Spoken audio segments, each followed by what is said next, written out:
Bonjour tout le monde, dans cette vidéo on va parler de psychologie en trading et je vais vous expliquer pourquoi la majorité des gens sont perdants dans les crypto-monnaies. Bien évidemment, je vais vous apporter des solutions pour éviter de faire partie de cette majorité qui perd de l'argent, mais avant de démarrer la vidéo, dans un premier temps, si tu n'es pas abonné à la chaîne, je t'invite à t'abonner. Également, si tu es intéressé par le trading des crypto-monnaies, je t'invite à me rejoindre sur Exchange Bitget et MEX, qui sont mes deux exchanges préférés pour trader les crypto-monnaies. Si tu n'es pas encore inscrit, tu as tous les liens dans la description sous la vidéo.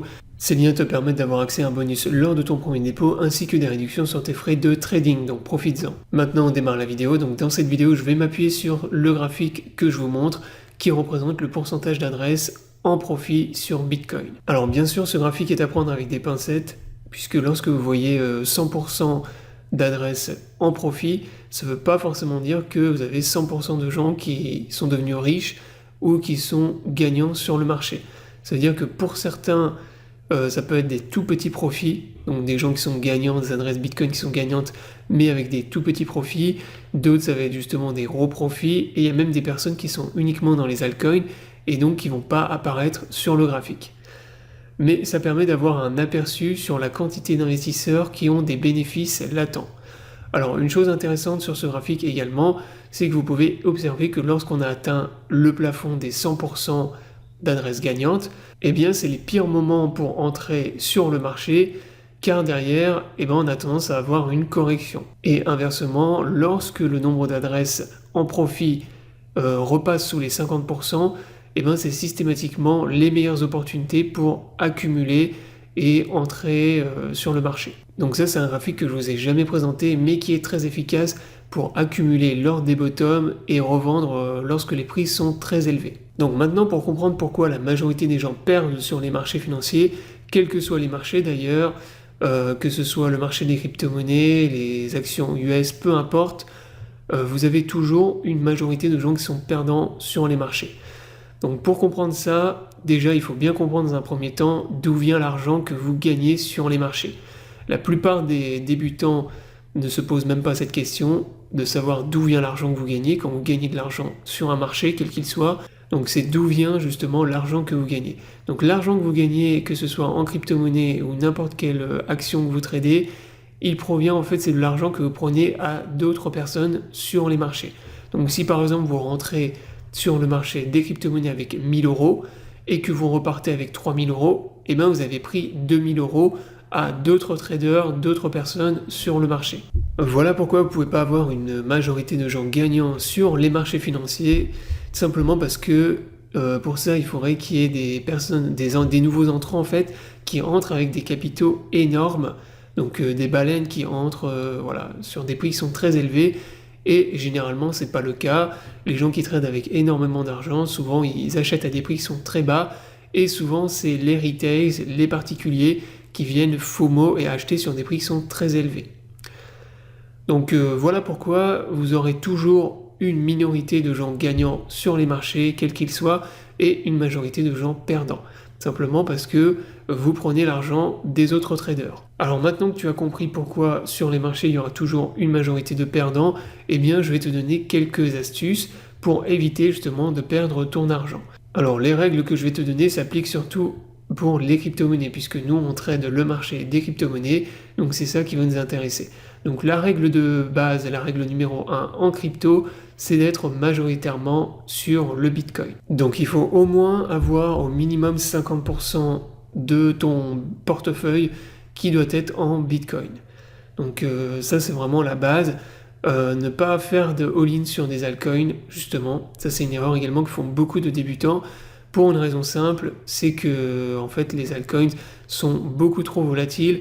Il y a beaucoup trop de shitcoins également, de crypto-monnaies qui pump à un moment donné, qui sont manipulées par des baleines pour pump.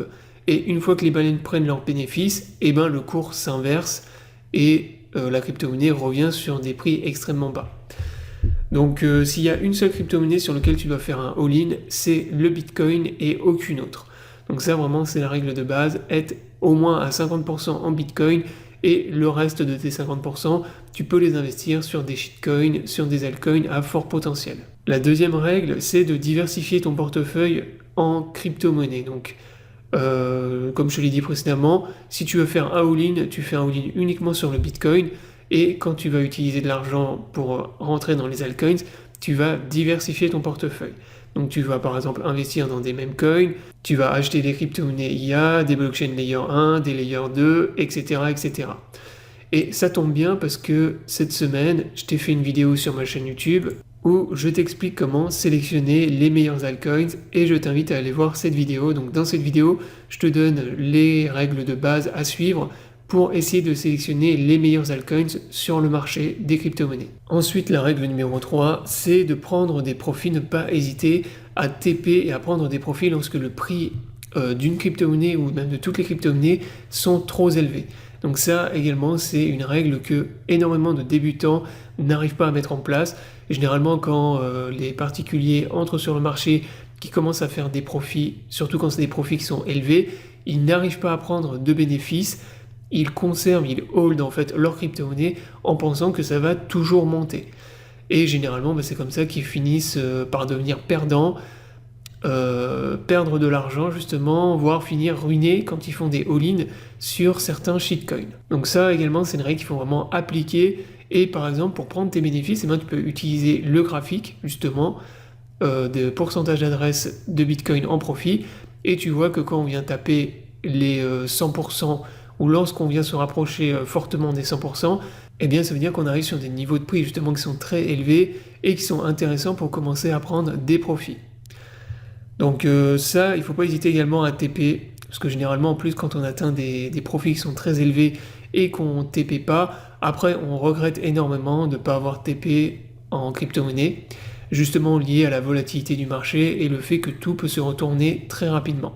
Enfin, pour terminer la vidéo, la règle numéro 4 est la plus importante qu'aucun influenceur ni aucun trader ne vous donnera jamais, parce que c'est simplement la règle la plus importante à appliquer lorsqu'on trade des marchés, et surtout le marché des crypto-monnaies, c'est la patience. Donc il faut être quelqu'un de patient pour trader les marchés. Alors dit comme ça peut être très simpliste, mais pourtant c'est ce qui est le plus important en trading, c'est vraiment la patience.